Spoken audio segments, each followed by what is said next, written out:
ពន់អងពឹងខ្លាយខ្លួនជាថ្ម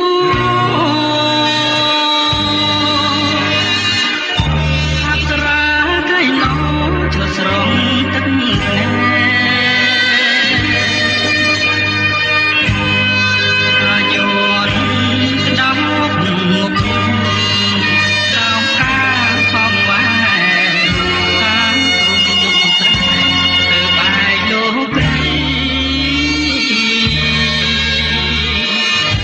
ប្រាំងព្រះវិ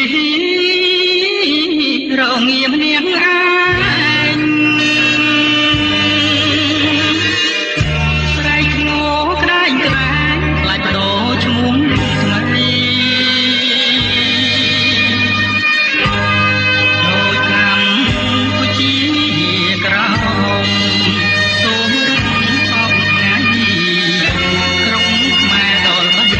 ព្រាមយូរយកខាងលិចក៏បាត់ខាងកើតក៏បងកុំដាលលិចលងស្ទើររួមប្រលឹងក្នុងភ្លើងសង្គ្រាមចោលយកចាំដងរីក្បាលជលមល់ជី